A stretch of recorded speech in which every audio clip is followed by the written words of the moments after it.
થોડી પરમિશન આપી છે આપને.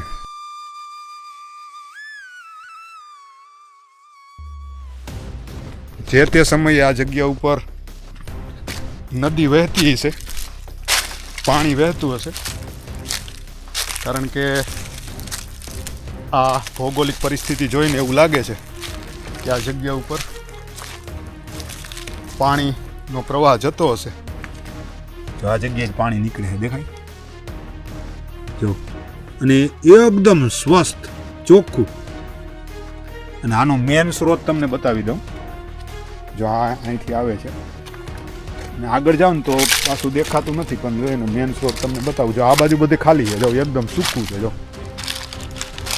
જો અહીંથી નીકળે છે આ પાણી. જો આ જગ્યાએ જો અહીંથી નીકળે, દેખાય.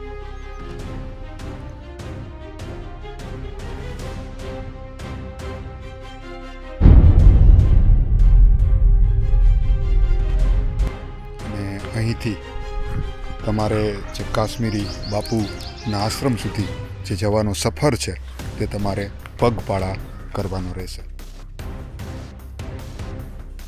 અહીંથી આગળ વાહન લઈ જવાની સખ્ત મનાઈ છે.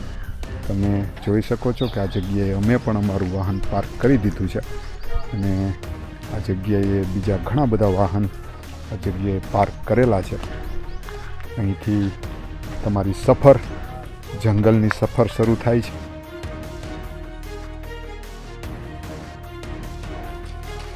તો આ એ રસ્તો છે અને અહીં સાઇનબોર્ડ મારેલું છે. અહીંથી તમારી સફર કઠિન થવાની છે, કારણ કે અહીંથી જંગલ શરૂ થઈ જાય છે.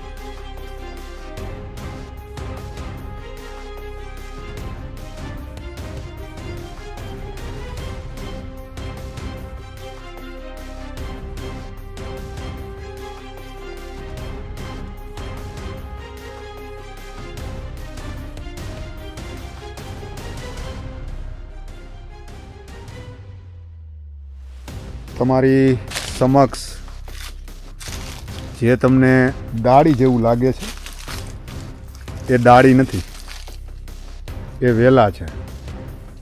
તમે વિચારી શકો છો કે આ કેટલા પ્રાચીન હશે, કેટલા જૂના હશે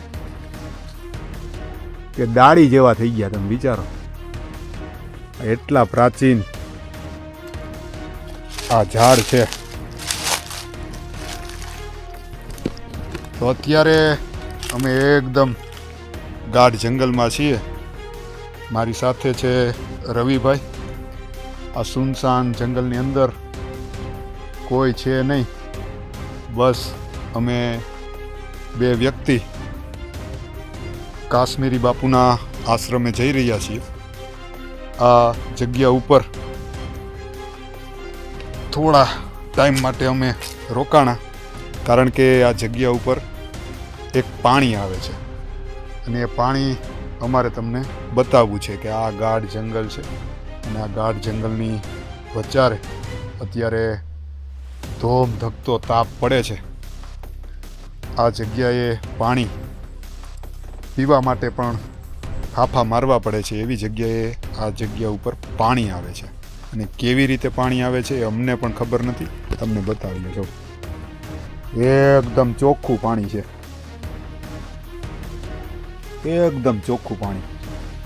અને તમે જો બીજે તમને ક્યાંય નહીં દેખાય, એટલી જગ્યાએ જ પાણી દેખાય છે. જો અહીંથી નીકળે છે, જો આ જગ્યાએ જ પાણી નીકળે છે, દેખાય જો, અને એકદમ સ્વસ્થ ચોખ્ખું. અને આનો મેન સ્ત્રોત તમને બતાવી દઉં. જો આ અહીંથી આવે છે અને આગળ જાઓ ને તો પાછું દેખાતું નથી, પણ જો એનો મેન સ્ત્રોત તમને બતાવું. જો આ બાજુ બધે ખાલી છે, જો એકદમ સૂકું છે. જો અહીંથી નીકળે છે આ પાણી. જો આ જગ્યાએ જો અહીંથી નીકળે, દેખાય, જો અહીંથી નીકળે, બીજે ક્યાંય નથી. આગળ તમે જોવો તો કોરું છે. જો બસ અહીંથી પૂરું, અહીંથી ગાયબ છે. અહીંથી પછી પાણી આગળ છે નહીં. પણ જે તે સમયે આ જગ્યા ઉપર નદી વહેતી હશે, પાણી વહેતું હશે, કારણ કે આ ભૌગોલિક પરિસ્થિતિ જોઈને એવું લાગે છે કે આ જગ્યા ઉપર પાણીનો પ્રવાહ જતો હશે.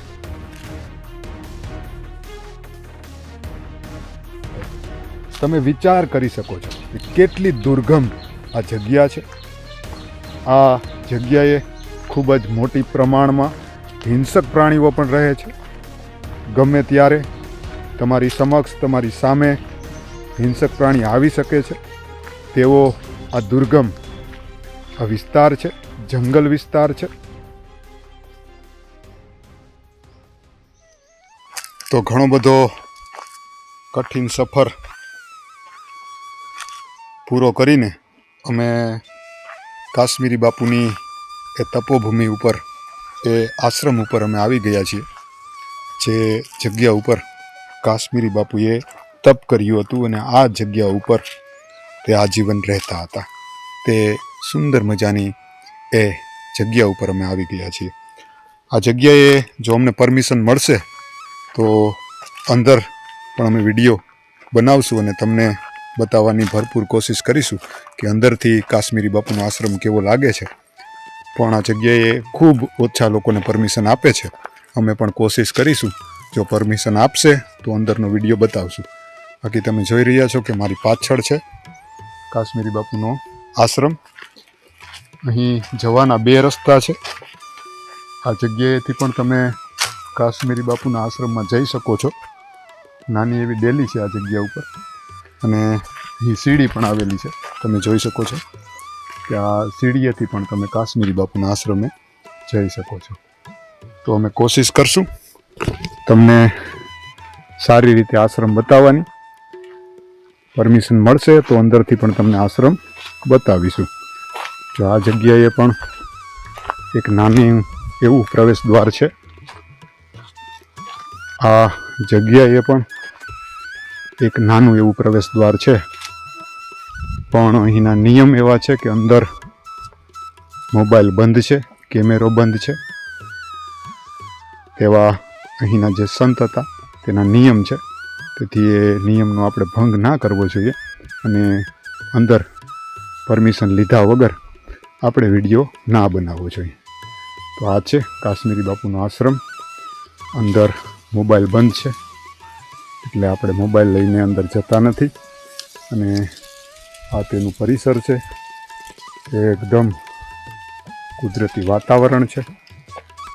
ખૂબ જ પ્રાચીન અને મોટા વૃક્ષ છે અને એકદમ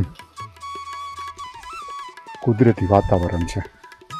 તો આ એ મહાન સંત કાશ્મીરી બાપુનો આશ્રમ છે, તમે જોઈ શકો છો. ઘણા સમયથી આ જગ્યાએ આવવાની ઈચ્છા હતી, પણ જગ્યાએ આપણે આવી નથી શક્યા. ઘણીવાર એવું થતું હોય છે કે જ્યાં સુધી સંતનો કે ઈશ્વરનો આદેશ થતો નથી ત્યાં સુધી એ જગ્યા ઉપર તમે જઈ નથી શકતા. કાશ્મીરી બાપુ હયાત હતા ત્યારે પણ આ જગ્યાએ આવવાની ઘણીવાર મેં કોશિશ કરી હતી, ત્યારે પણ હું આ જગ્યાએ આવી નથી શક્યો. તે પછી ઘણીવાર કોશિશ કરી આ જગ્યાએ આવવાની, ત્યારે પણ હું આવી નથી શક્યો. પણ આજે અચાનક આ જગ્યાએ મારે આવવાનું થયું અને સુંદર મજાની આ તપોભૂમિ જોવાનો આજે અવસર મળ્યો. તો ચાલો આગળ જઈએ. તો જો આ બાજુથી પણ જવાય છે. ઘણા બધા લોકો છે જે આ જગ્યાએ બાઇકને લઈને આવ્યા છે. કાર પણ આ જગ્યાએ આવી શકે છે, પણ અત્યારે ચોમાસામાં આ જગ્યાએ વાહન લઈને આવવું ઘણું બધું કઠિન હોય છે. ને આ જગ્યાએથી પણ આશ્રમમાં તમે પ્રવેશ કરી શકો છો. થોડા પગથિયા છે અને વાતાવરણ એકદમ શાંત અને કુદરતી. તમે પગ મૂકો ને તો પણ એ ઓલા ખાખાનો પણ અવાજ આવે, બરોબર ને રવિભાઈ? એવું વાતાવરણ છે. તો આપણે ધીરે ધીરે તપોભૂમિ તરફ આગળ વધી રહ્યા છીએ. સુંદર મજાની આ પાવન ધરતી ઉપર આવીને ખરેખર ખૂબ જ આનંદ થાય છે. તો આપણે એ તપોભૂમિમાં આવી ગયા છીએ. ને તમે પાછળ નિહાળી રહ્યા છો કે એકદમ ઘટાટોપ આ જગ્યા ઉપર જંગલ દેખાય છે. જોઈ શકો છો તમે, એકદમ જંગલ છે. આ જગ્યાએ તમે આવો તો પાણી પીવાની પણ સુંદર મજાની વ્યવસ્થા છે. કારણ કે આ જગ્યાએ તમે આવો ને તો થાકી જાય, અને એમાં ખાસ કરીને અત્યારે ઉનાળો છે, તરસ પણ બહુ લાગે. પાછળની સાઈડ તમે જોઈ શકો છો કે એકદમ ગાઢ જંગલ છે.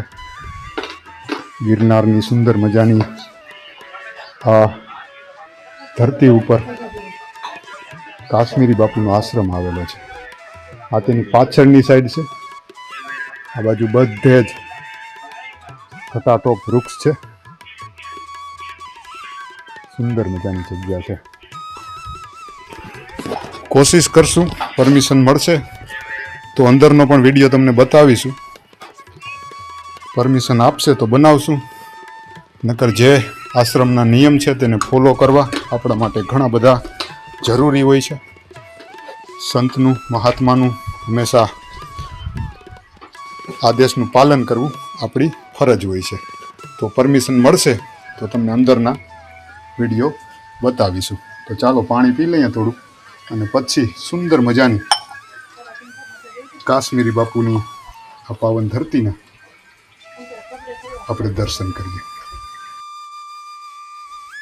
સુંદર મજાનો આશ્રમ છે.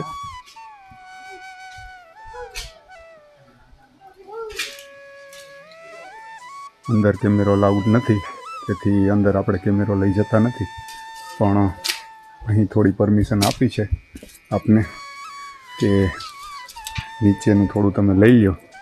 તો આ નીચે કાશ્મીરી બાપુના આશ્રમમાં આ પ્રકારની વ્યવસ્થા છે. અહીં ખોડિયારમાંનું સુંદર મજાનું મંદિર આવેલું છે, અને આ છે કાશ્મીરી બાપુનો આશ્રમ. અહીંથી અંદર કેમેરો લઈ જવાની મનાઈ છે. તો તમે જોઈ શકો છો કે સુંદર મજાનો આશ્રમ છે. 2017 અત્યારે પાછા આવ્યા કે રાજકોટ.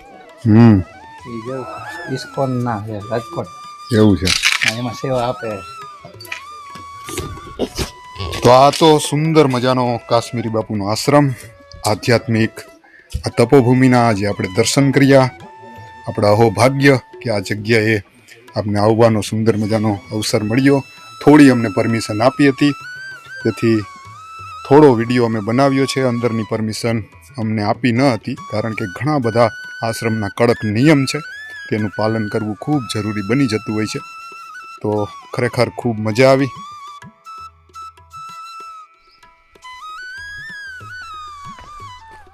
તો આજનો આ વિડીયો તમને ગમે તો લાઈક કરી દેજો, શેર કરી દેજો, અને અમારી ફેસબુક ઉપર ચેનલ ઉપર પહેલી વાર તમે આવ્યા હો તો અમારી ચેનલને ખાસ કરીને ફોલો કરી દેજો, અને યુટ્યુબ ઉપરથી અમારો વિડીયો નિહાળતા હો તો સબસ્ક્રાઈબ કરવાનું ભૂલતા નહીં, કારણ કે આવા જ સુંદર મજાના આધ્યાત્મિક વિડીયો લઈને તમારી સમક્ષ અમે આવતા રહીશું.